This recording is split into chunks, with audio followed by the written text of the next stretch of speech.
स्वागत है बबीता जी, वक्तव्य प्रस्तुत कीजिए। जी गुरु जी। स्वस्ति श्री गणेशाय नमः। श्री सरस्वत्यै नमः। श्री गुरु चरण कमलेभ्यो नमः। श्री राधा कृष्णाभ्यां नमः। गजाननं भूतगणादिसेवितं कपेति जम्बूफलपाचारुभक्षणम् उमासुतं शोकविनाशकारकं नमामि विघ्नेश्वरपादपङ्कजम्।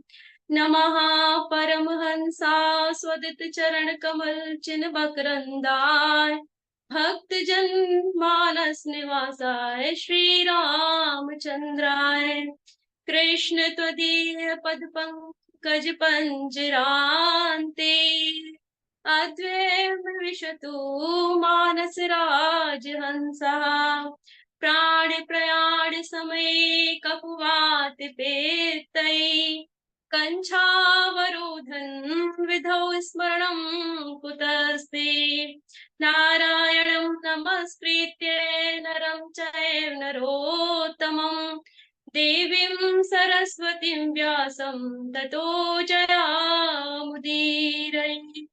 श्रीलक्ष्मीनाथ समारम्भां नाथ्यां मुनिमध्यमाम् अस्मदाचार्यपर्यन्तां वन्दे गुरु श्रीपरम्पराम्।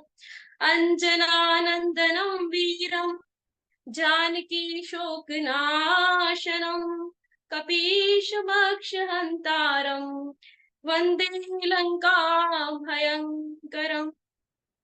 भक्ति भक्ति भगवंत गुरु चतुर्नाम बपुए इनके पद वंदन की नाशत विघ्न अनेक। श्री श्यामाजू के पद कमल जब लगे हृदय नवास श्री श्याम भ्रमर आवत नहीं तब ललिता के पास। बोलिए वृंदावन बिहारी लाल की जय। श्री राधा रानी सरकार की जय। श्रीमद् भागवत महापुराण की जय। श्री सुखदेव जी भगवान की जय। परम मंगल में परात्पर परब्रह्म अनंत कोटि ब्रह्मांड नायक चित सार सिंधु सच्चिदानंद स्वरूप आनंद घन सर्वेश्वर सर्वाधिपति नंद नंदन यशोदा नंदन देवकी नंदन परम आराध्य श्री कृष्ण एवं परम आराध्य अष्ट सखी वृंदावनेश्वरी श्री वृषभानु नंदिनी श्री राधा रानी सरकार श्री बांके बिहारी लाल का वांग्मय स्वरूप श्रीमद् भागवत महापुराण प्रातः स्मरणीय श्री सद्गुरुदेव भगवान के पावन चरण कमलों में मेरा कोटि कोटि प्रणाम।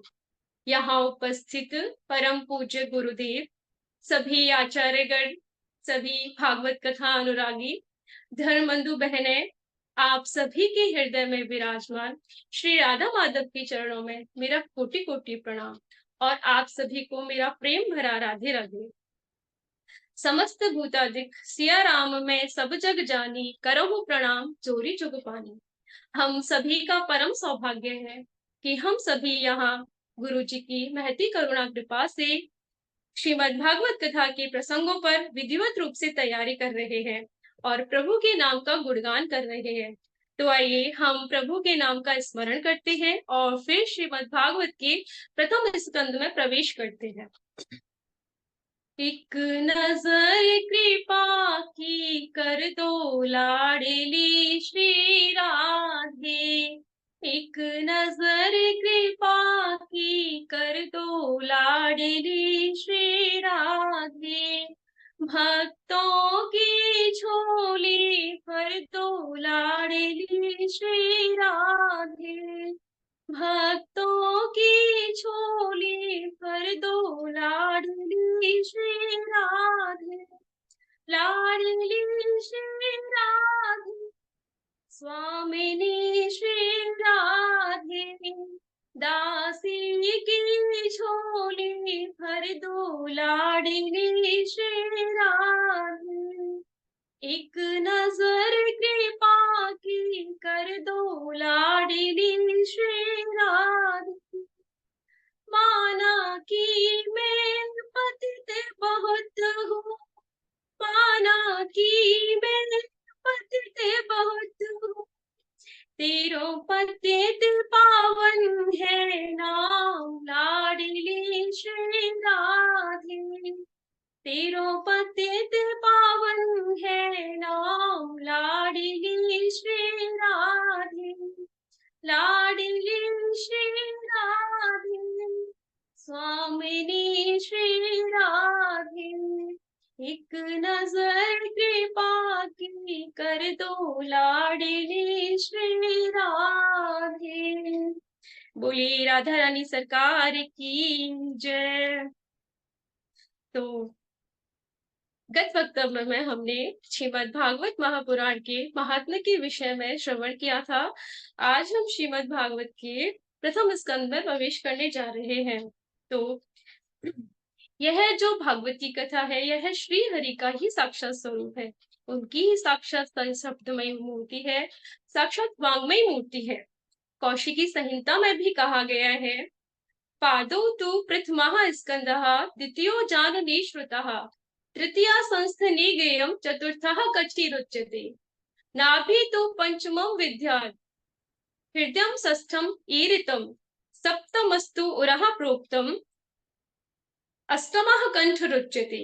स्कंदस्तु नवमः स्कंदः दशमः मुखभीरितं कर्णाक्षं नासिकायुक्तं संपूर्ण सर्वार्थं परिपूरितम् एकादश तुन्मागम द्वादश ब्रह्मरंध्रकम एवं भागवतम शास्त्रम विष्णु मूर्ति प्रकटितम। यह जो श्रीमद् भागवत है, यह भगवान की साक्षात शब्दमय मूर्ति है। जो प्रथम स्कंद है वह श्री हरि के चरण है। दूसरा स्कंद श्री हरि के चरण कहा गया है प्रथम स्कंद को। दूसरा स्कंद घुटने और तीसरा स्कंद जंगा है।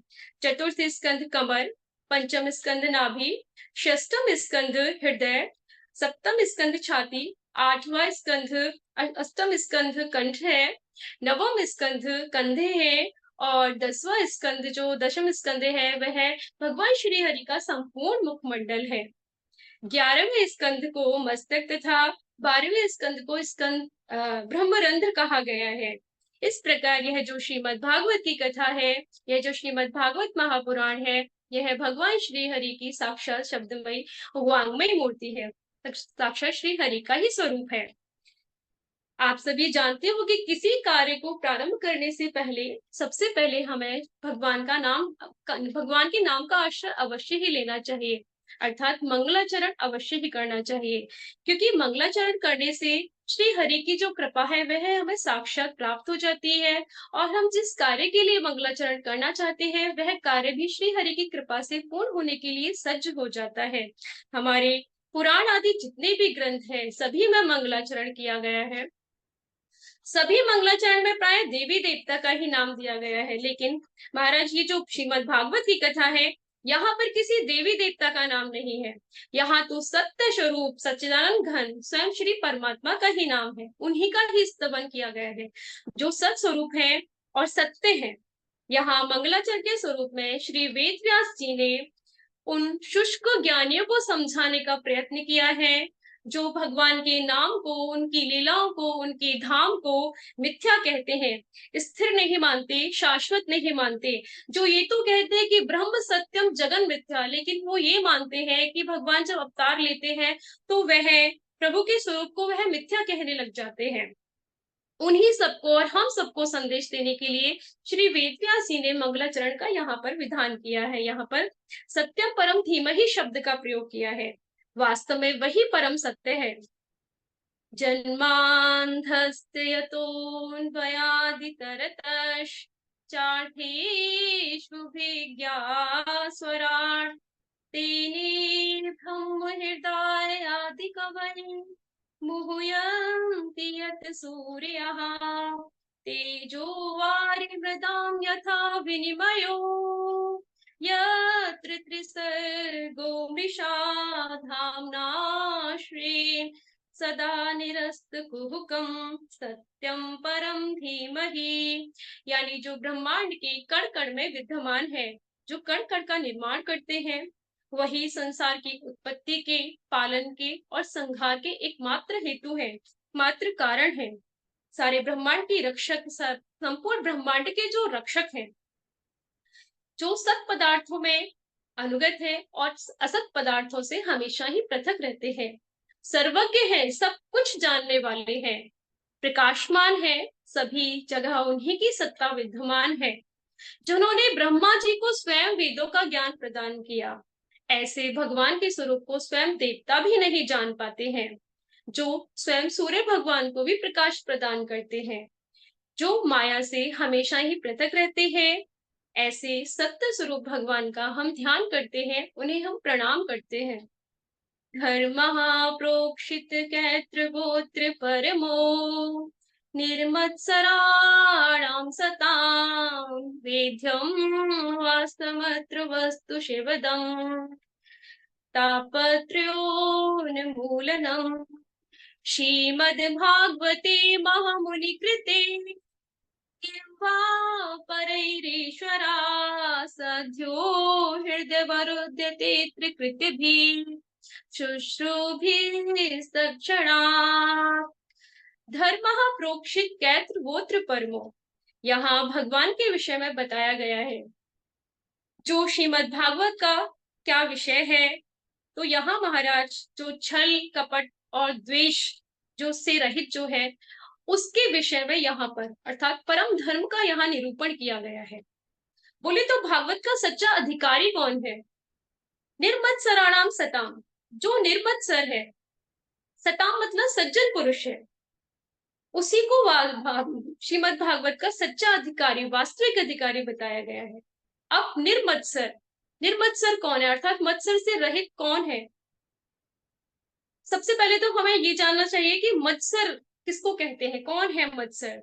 तो इसके विषय में श्रीधर स्वामी जी कहते हैं कि परोत्कर्ष सहनम ना इति मत्सरः, जो दूसरों के उत्कर्ष को सहन नहीं कर पाता है, सहन नहीं कर सकता, उसे मत्सर कहा गया है।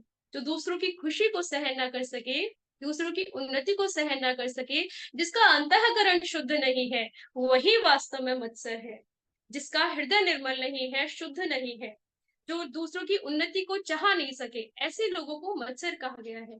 लेकिन भागवत कथा का वास्तविक अधिकारी मत्सर से रहित सत्पुरुष, सज्जन पुरुष है, अर्थात जिसका अंतःकरण शुद्ध है, जो निर्मल हृदय वाला है, जिसका हृदय फल की आकांक्षा से रहित है, जो दूसरों की खुशी को अपनी खुशी समझे, समाज के कल्याण में स्वयं का कल्याण समझे, ऐसे मनुष्य को, ऐसा ही मनुष्य श्रीमद् भागवत कथा का अधिकारी है। और उन्हीं के लिए यहाँ पर परम धर्म का निरूपण किया गया है। तापत्र्योन्मूलनम, यह श्रीमद् भागवत की कथा क्या कार्य करती है? जो हमारे तीनों प्रकार के ताप हैं, दैहिक, दैविक और भौतिक, इन तीनों प्रकार के तापों से जो हमें बचा सकती है, जो जड़ से नष्ट करने वाली है, वह श्रीमद् भागवत की ही कथा है। रामचरितमानस में गोस्वामी तुलसीदास जी ने भी कहा है, दैहिक दैविक भौतिक तापा राम राज नहीं काहू ही व्यापा। तो इन तीनों प्रकार के तापों से जो हमें बचाने वाली है, यह श्रीमद् भागवत की ही कथा है। तो महाराज, इस श्रीमद् भागवत की कथा को जो श्रवण करने की इच्छा मात्र रखता है, भगवान श्री हरि उसके हृदय में आकर के विराजमान हो जाते हैं। तो फिर इस पावन, पुनीत और मधुर ग्रंथ के रहते अन्य ग्रंथों से क्या ही प्रयोजन है, अन्य शास्त्रों से क्या प्रयोजन है। फिर बोले महाराज, ये श्रीमद् भागवत की कथा कैसी है, इसके विषय में भी बताइए।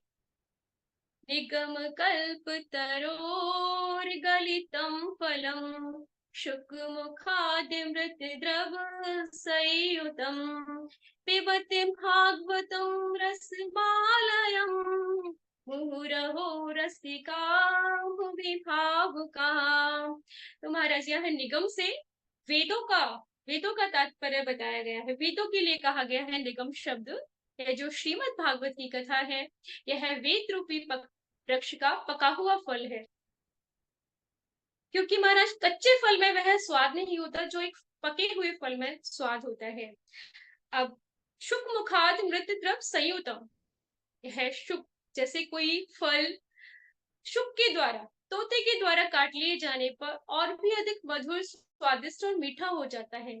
उसी प्रकार से यह जो श्रीमद् भागवत की कथा है, यह भी सुखदेव रूपी तोते के सुखदेव जी के जो सुखदेव जो दी रूपी जो तोते हैं, उनको तोते की संज्ञा दी गई है, उनके मुख का स्पर्श लग गया है इसको। तो उनके मुख का स्पर्श लग जाने के कारण यह जो कथा है, यह और भी ज्यादा अमृतमय हो गई है, और भी ज्यादा मधुर हो गई है। श्री वेद व्यास जी कहते हैं कि यह जो श्रीमद् भागवती कथा है, यह अमृत के समान है, इसलिए इसका रसपान करते रहना चाहिए। पिबत भागवतम रसमालम, इसका रसपान करते रहो। इसका रसपान मतलब पीना है, इसे पीते रहो। अब इसे पीने के लिए क्यों कहा गया है? क्योंकि ये तो फल है, तो इसे तो खाना चाहिए। क्योंकि महाराज फल में छिलके, गुठली त्यागने योग्य बहुत सारी वस्तुएं होती है, लेकिन जो ये फल है, इसमें छिलका और गुठली कुछ भी ऐसी वस्तु नहीं है, छिलका गुठली से रहित है, इसमें त्याज्य कोई भी वस्तु नहीं है, इसलिए इसे पीने के लिए कहा गया है। मुहु रहो, रसिका भुवि भाव कहा, मुहु रहो, बार बार इसका रसपान करो, बार बार इसे पीते रहो। हे रसिक जनो, इसका बार बार रसपान करते रहना चाहिए। यह भागवती कथा अमृत, कैलाश और वैकुंठ में भी नहीं है, यह केवल पृथ्वी पर ही प्राप्त है। आगे वर्णन आता है, नैमिषारण्य तीर्थ है जो सभी तीर्थों में श्रेष्ठ और सिद्धि प्रदान करने वाला है। नैमिषारण्य तीर्थ में एक दिन प्रातःकालीन कर्मों से निवृत्त होकर के सौनकादि ऋषि सूची महाराज से प्रश्न करते हैं। 6 प्रश्न करते हैं। किम श्रेयः शास्त्र सारः, कहा स्वावतारः प्रयोजनम, किम कर्म केवताराश्च, धर्मः कह शरणम गतः। सूची महाराज से 6 प्रश्न किए सौनकादि ऋषियों ने। पहला प्रश्न किया, महाराज ऐसा कोई उपाय बताइए जिससे मनुष्य का कल्याण हो सके, प्राणी मात्र के कल्याण का उपाय क्या है। दूसरा प्रश्न किया, शास्त्र सारः, शास्त्र का सार क्या है। तीसरा प्रश्न किया, अगर परमात्मा है तो फिर बार बार जन्म क्यों लेते हैं, अर्थात भगवान के अवतार का प्रयोजन क्या है। चौथा प्रश्न किया, भगवान के कर्म क्या है, उनकी लीलाओं का वर्णन कीजिए। पांचवा प्रश्न, भगवान के कुल कितने अवतार हुए हैं। छठवां प्रश्न, भगवान जब भगवत धाम को चले गए तो धर्म किसकी शरण में गया। शौनक आदि ऋषियों के इस प्रकार प्रश्न पूछने पर सूत जी महाराज अपने गुरुदेव का ध्यान करने लगे, उनका स्मरण करने लगे। यह स्वानुभावमखिल श्रुति सारमेकः, मध्यात्म दीपमतीतिर्षितां तमोन्धं, संसारिणा करुणायाः पुराणे गुह्यं, तं व्यास सूनुमुपयामि गुरुं मुनीनां। श्री सूची महाराज कहते हैं कि सौनक जी, यह जो श्रीमद् भागवत की कथा है, यह हमें स्वयं का, अपने आत्म स्वरूप का अनुभव कराने वाली है। समस्त वेदों और पुराणों का सार है यह श्रीमद् भागवत की कथा। सुखदेव जी महाराज ने अज्ञान रूपी अंधकार में पड़े हुए मनुष्य को इस संसार सागर से पार करने के लिए इस अध्यात्म रूपी दीप को प्रज्वलित किया है। तो ऐसे वेद व्यास जी के पुत्र श्री सुखदेव मुनि जी को मैं प्रणाम करता हूँ, उनको ध्यान करता हूँ, उनका स्मरण करता हूँ। इस प्रकार मंगलाचरण करके श्री सूत जी महाराज ने उत्तर देना प्रारंभ किया कि मनुष्य के कल्याण का जो सबसे अच्छा सर्वोत्तम उपाय है, वह है श्री हरि की भक्ति, और ऐसी भक्ति जो निष्काम भाव से की जानी चाहिए। प्रेम में ना हो वासना, वरदान बन जाए, भक्त में ना हो कामना तो भगवान बन जाए। श्री हरि की भक्ति हमें निष्काम भाव से करनी चाहिए, और उस भगवान को जो विद्वान लोग हैं वह अलग अलग नामों से पुकारते हैं, उस तत्व को अलग अलग नामों से पुकारते हैं। जो ज्ञानी लोग हैं वह उन्हें ब्रह्म कहते हैं, जो योगी लोग हैं वह उन्हें परमात्मा कहते हैं, और जो भक्त लोग हैं वह उन्हें भगवान कहते हैं। लेकिन जब उस तत्व का हमें बोध होता है, ज्ञान होता है, तो हमारे चित्त की, हमारे हृदय की सारी गांठें खुल जाती है और हम अपने कर्म बंधनों से मुक्त हो जाते हैं। वही परमात्मा, वही भगवान इस संसार की उत्पत्ति के लिए, इसका पालन करने के लिए और एकमात्र संहार की प्रक्रिया के लिए बार-बार अनेक योनियों में अवतार ग्रहण करते हैं। जब जब होई धर्म की हानि, बाढ़े असुर अधम अभिमानी, तब तब प्रभु विविध शरीरा, हरे कृपा निधि सज्जन पीरा। जिसमें भगवान के 24 अवतारों का वर्णन आता है। भगवान का पहला अवतार हुआ सनक सनंदन सनातन और सनत कुमार के रूप में। दूसरा अवतार वराह अवतार के रूप में हुआ। तीसरा श्री नारद जी के रूप में हुआ। चौथा अवतार नर नारायण के रूप में। पांचवा अवतार कपिल मुनि के रूप में, कपिल भगवान के रूप में। छठा अवतार श्री दत्तात्रेय जी के रूप में हुआ। सातवां अवतार यज्ञ अवतार।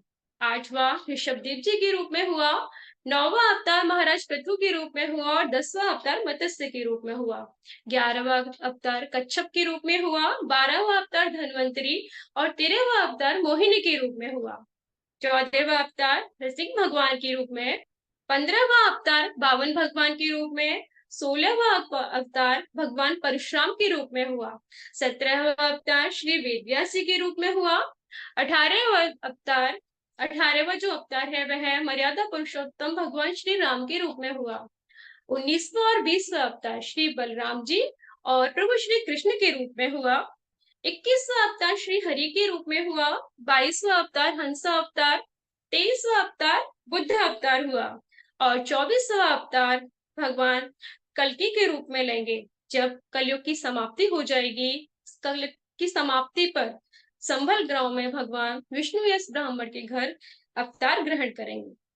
इस प्रकार शौनक जी सूत जी से प्रश्न करते हैं कि महाराज, आपने ये तो बता दिया भगवान के अवतारों के विषय में, अब आप ये बताइए कि भागवत की रचना कैसे हुई और किसकी प्रेरणा से हुई, यह भी हमें विस्तार से बता दीजिए।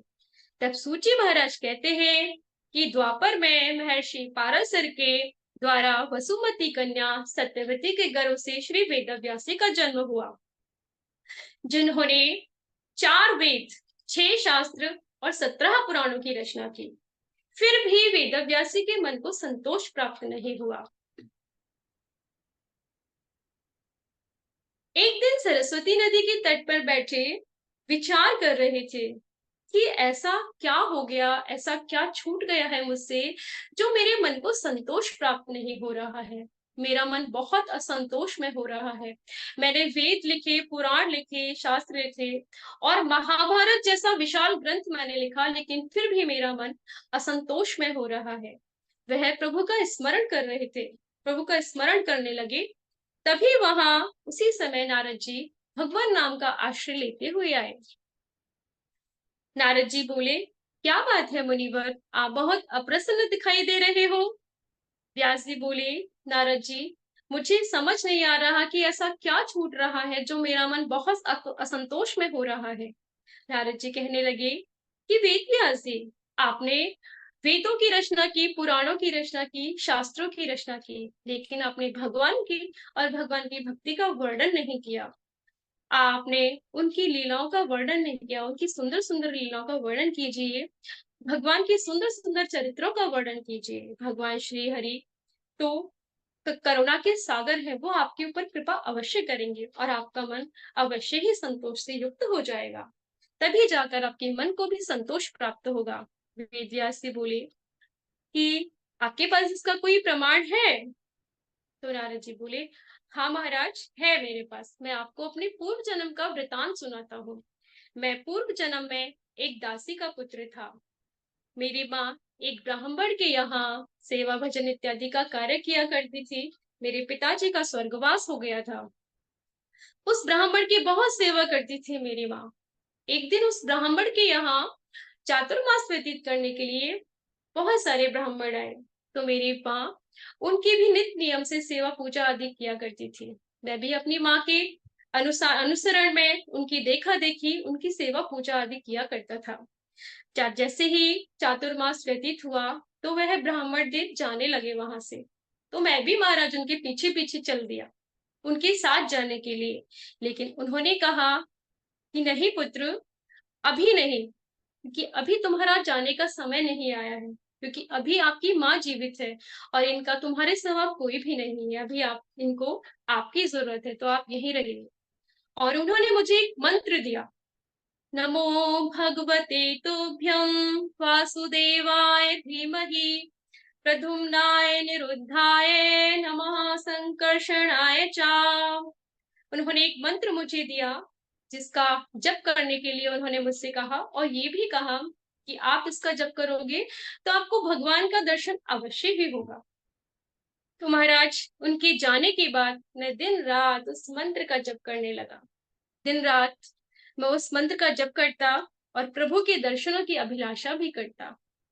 एक दिन मेरी माँ गाय का दूध दोहने गई, तो उनकी सर्पदंश के कारण मृत्यु हो गई, प्राणांत हो गया उनका। मैं रोया तो बहुत अपनी माँ के लिए, लेकिन फिर अपनी माँ का अंत्यकर्म करके मैं उन ब्राह्मणों के पीछे जिस दिशा में वो गए थे, उस दिशा में ही चला गया मैं वहां। चलते चलते मैं थक गया और एक सरोवर पर मैंने स्नान किया। उसी सरोवर के पास एक पीपल का वृक्ष था और उसके नीचे बैठकर मैं भगवान का ध्यान करने लगा। मैं भगवान का ध्यान कर रहा था, स्मरण कर रहा था कि अचानक श्री हरि मेरे हृदय में प्रकट हो गए। भगवान के दर्शन क्षण भर के लिए हुए और मैं श्री हरि के दर्शनों से बहुत आनंदित हो गया। एकाएक वह छवि मेरे हृदय पटल से अंतर ध्यान हो गई। जिस प्रकार एक जल से निकली हुई मछली जल के लिए तड़पती है, मैं भी श्री हरि के दर्शनों के लिए तड़पता ही रह गया, व्याकुल हो गया मैं बहुत। चित्त चोर ने चित्त चुराया मेरा, कृष्ण गया फिर भाग कहाँ। ब्रज मंडल के युवराज बिना फिर काहू साज समाज कहाँ। अब और सुहाता कुछ भी नहीं, फिर लाग गई तो लाज कहाँ। दुखिया पे हाय दया करके, दुखिया पे हाय दया करके बतला दे को ब्रज राज कहाँ। चित्त चोर ने चित्त चुराया मेरा, अरे कृष्ण गया फिर भाग कहाँ। एक क्षण के लिए मुझे श्री हरि के दर्शन हुए और वह छवि एक क्षण के पश्चात मेरे हृदय पटल से अंतर्ध्यान हो गई। तभी महाराज आकाशवाणी हुई, पुत्र अभी पक्वा कषायाणाम दुर्दर्शो कुयोगी कुयोगी नाम। अभी तुम अभिपक्व हो, पहले तुम परिपक्व बनो, फिर मैं तुम्हें दर्शन दूंगा। एक क्षण के लिए प्रभु के दर्शन हुए और वह स्वरूप मेरे हृदय से हट गया। इस प्रकार भगवान की आराधना करते करते महाराज वह युग समाप्त हो गया। इसके पश्चात मैं दासी पुत्र से सीधा ब्रह्मा जी के मानस पुत्र के रूप में प्रकट हुआ। और जब क्षीर सागर में भगवान श्री नारायण के दर्शन करने के लिए मैं पहुंचा, तो उन्होंने मुझे एक वीणा दी और कहा, जाइए नारद जी, हमारा गुणगान कीजिए। देवदत्त दत्ताम देवदत्त में माम वीणाम स्वर ब्रह्म विभूषिताम। देवदत्त में माम वीणाम स्वर ब्रह्म विभूषिताम। मूर्छयित्वा हरि कथा गाय मानस राम्यहम्। मूर्छयित्वा हरि कथा गाय मानस राम्यहम्। देवदत्त में माम वीणाम स्वर ब्रह्म विभूषिताम्। नारद जी ने बताया कि स्वयं भगवान नारायण ने, श्री हरि ने मुझे एक वीणा दी और मुझे अपनी लीलाओं का गुणगान करने के लिए कहा। वह स्वयं ब्रह्म से विभूषित थी। मैं आज भी उस वीणा से भगवान श्री हरि का ध्यान करके उनके नाम का आश्रय ले रहा हूँ। नारद जी ने चतुश्लोकी भागवत वेदव्यासी को सुनाई और श्री वेद व्यासी ने उन संप्रास आश्रम में जाकर उन 4 श्लोकों से 18,000 श्लोकों की रचना की। और देखते ही देखते परम हंसों की सहिता श्रीमद् भागवत महापुराण तैयार हो गई। तो ये श्रीमद् भागवत महापुराण की जय। महाराज जी, अब व्यासी के मन में आया कि श्रीमद् भागवत महापुराण तैयार तो हो गई, लेकिन अब इसे पढ़ाया किस लिए जाए, कौन इसका अधिकारी बने, किसको इसे सुनाया जाए। तब उन्हें अपने ही स्वयं के पुत्र का ध्यान आया। उन्होंने अपने कुछ शिष्यों को भागवत के कुछ श्लोक याद करवाकर उनको वन में भेजा, जहां श्री सुखदेव जी महाराज ध्यान कर रहे थे, ध्यान में मग्न थे।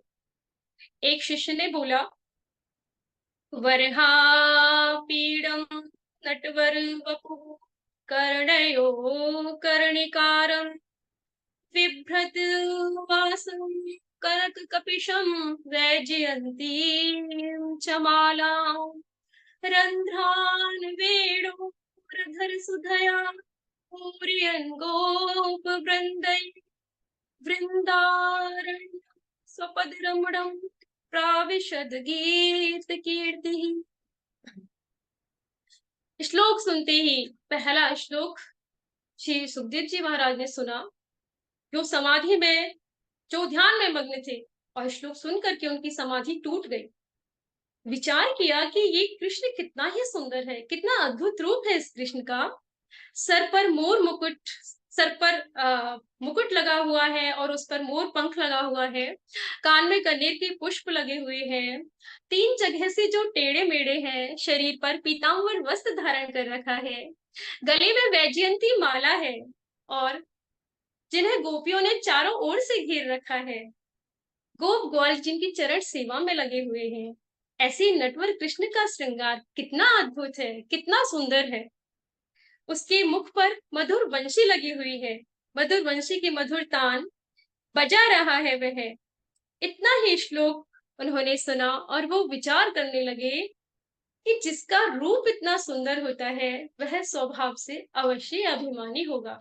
इतना वह विचार कर ही रहे थे, चिंतन कर ही रहे थे, तभी दूसरे शिष्य ने दूसरा श्लोक बोल दिया।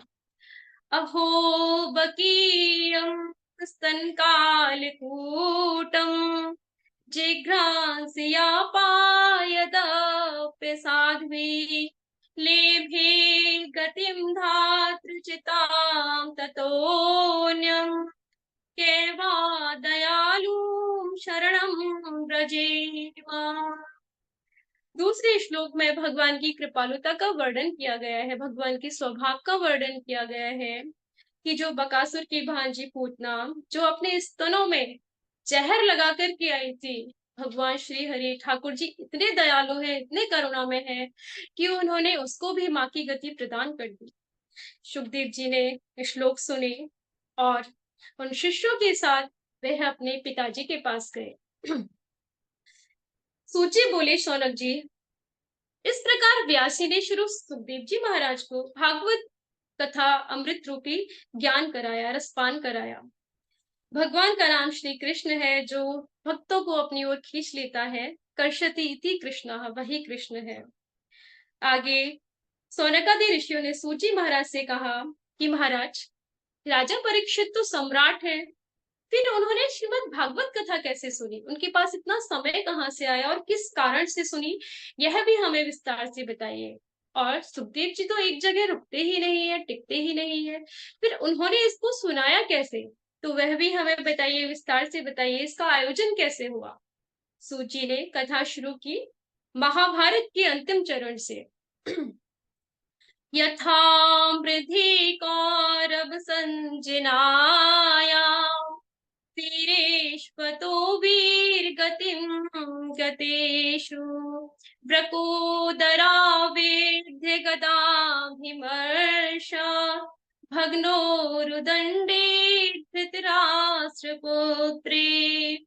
भीमसेन ने जब अपनी गदा से दुर्योधन की जंघा को तोड़ दिया और दुर्योधन रणभूमि में गिर गया, उसके सामने गुरु द्रोण का पुत्र अश्वत्थामा आया और दुर्योधन से बोला, मित्र, मैं पांडवों को मारकर तुम्हारे भाइयों की मृत्यु का बदला ले सकता हूँ। दुर्योधन ने कहा, ठीक है मित्र, यदि तुम पांचों में से किसी एक को भी मार देते हो तो भी मैं प्रसन्नता से मर जाऊंगा। अश्वत्थामा गया और विचार करने लगा कि मैं पांडवों की हत्या कैसे करूं, कैसे मैं उनको मारूं। वह योजना सोच ही रहा था कि उसने देखा कि एक वृक्ष के कोटर में उल्लू घुस करके कौए के संतानों को मार रहा है, घुसकर उन्हें मार रहा है, उनकी संतानों को मार रहा है। वहां से उसने शिक्षा प्राप्त की और अश्वत्थामा जाकर के पांडवों के शिविर में घुस गया और उसने देखा भी नहीं कि वहां पांडव है या नहीं है, वहां कौन है या पांडवों के पुत्र हैं। बिना देखे ही उसने द्रौपदी के पांचों पुत्रों को मार दिया। बिना देखे उसने सीधे उनकी हत्या कर दी और पांचों के मस्तक लेकर के वह बड़ी शान से, बड़ा खुश होकर के कि मैंने पांडवों का वध कर दिया है, आकर के दुर्योधन से बोला, ये लो मित्र, मैंने पांचों पांडवों का वध कर दिया, अब तुम प्रसन्न हो जाओ। दुर्योधन ने सोचा कि पांडव, इतने बलशाली पांडवों को कोई नहीं मार पाया, अचानक इतनी जल्दी, इतनी शीघ्रता से इसने पांचों का वध कर दिया। प्रसन्न भी हो गया। उसने बोला, पहले भीम का सर दिखाओ मुझे, जिसने मेरी जंघा को तोड़ा है।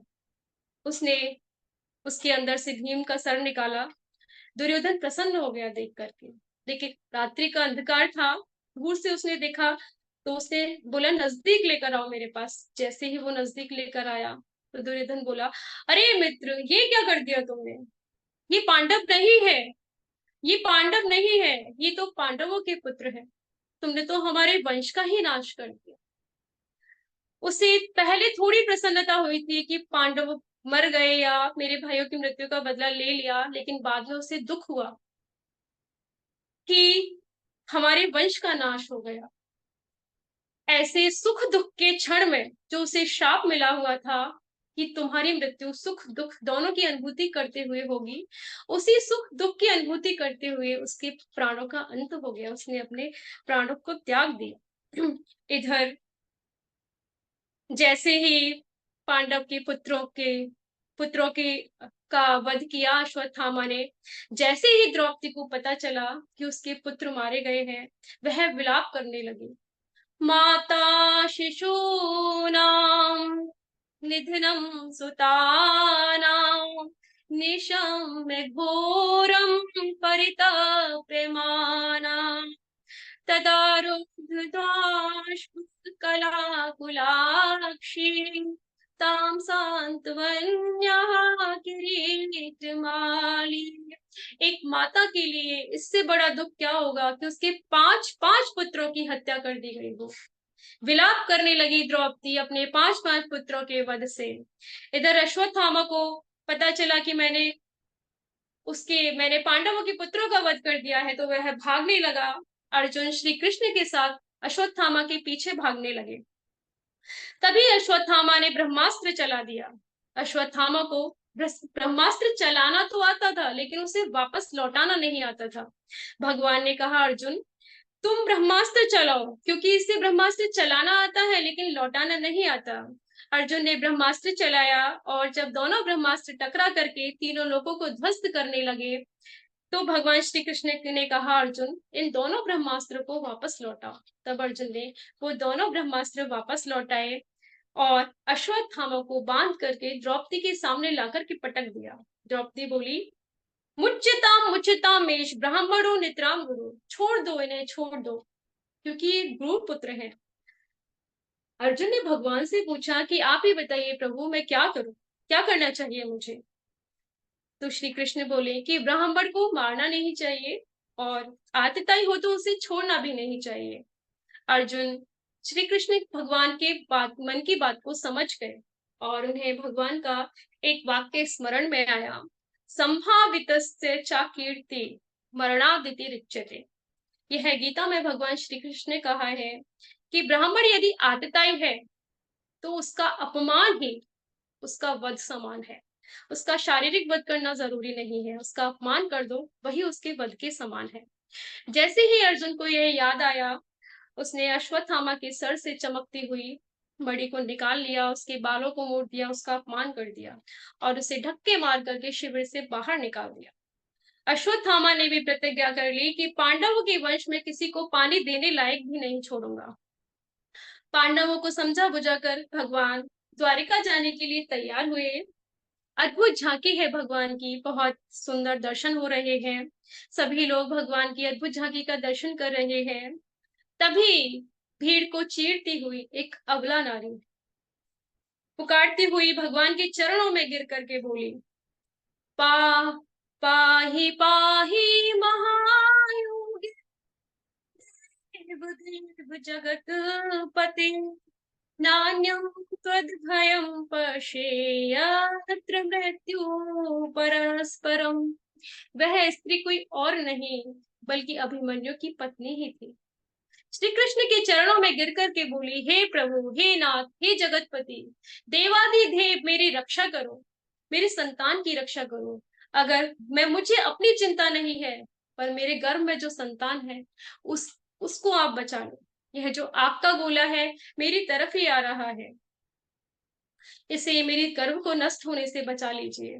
प्रार्थना करने लगी भगवान से, पकड़ लो हाथ बनवारी, नहीं तो डूब जाएंगे, हमारा कुछ न बिगड़ेगा, तुम्हारी लाज जाएगी, तुम्हारे ही भरोसे पर जमाना छोड़ के, जमाने की तरफ देखो, हमें कैसे निभाओगे, पकड़ लो हाथ बनवारी, नहीं तो डूब जाएंगे।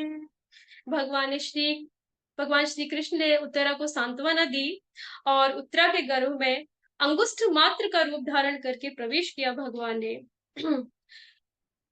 गर्भ में राजा परीक्षित की हृदय में वह झांकी, चतुर्भुज रूप की झांकी बैठ गई। ब्रह्मास्त्र के तेज के सामने भगवान ब्रह्मास्त्र का तेज भी भगवान के तेज के सामने नतमस्तक हो गया। इस प्रकार भगवान ने उत्तरा के गर्भ की रक्षा की। भाग्यशाली है वह माँ जिसके गर्भ में भक्त और भगवान दोनों ही विराजमान है। वह भाग्यशाली माँ उत्तरा ही है और कोई नहीं है, क्योंकि उत्तरा ने पूर्ण विश्वास श्रद्धा से भगवान का स्मरण किया और भगवान से रक्षा की प्रार्थना भी की। सांसारिक मोह माया में पड़ा हुआ मनुष्य जब सांसारिक बंधनों से उसका विश्वास हट जाता है, जब वह भगवान की शरण लेता है, तो इस प्रकार उत्तरा के गर्भ की रक्षा भगवान ने की। यही के बोले भक्त वत्सल भगवान की जय। यहीं पर मैं अपने कथा को विश्राम देती हूँ। जय श्री राधे। बहुत सुंदर, बहुत बढ़िया बबीता जी, बहुत अच्छा वक्तव्य रहा। ठाकुर जी कृपा बनी रहे। अब हमारे झा जी हैं, डॉक्टर साहब हैं, राघव जी हैं, आप।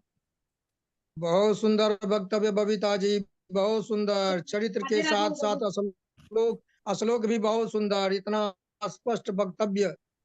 आप प्रशंसा के पात्र हैं। राधा माधव की कृपा हमेशा आप पर बनी रहे और इसी प्रकार कम से कम सप्ताह में एक दिन अपना वक्तव्य प्रस्तुत करके हम लोगों को लाभान्वित करती रहें। जय श्री राधे। जी। राधे राधे अंकल जी। बहुत सुंदर बेटी बबीता। राधे राधे दादाजी। मैं राधे राधे।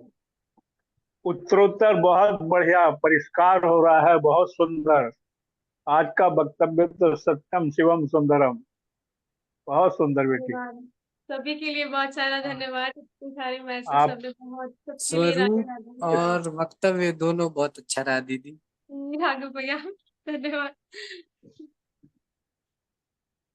चलिए सभी लोग। अति सुंदर दीदी, बहुत बहुत बढ़िया, धन्यवाद बहुत अंकल अच्छा। जी।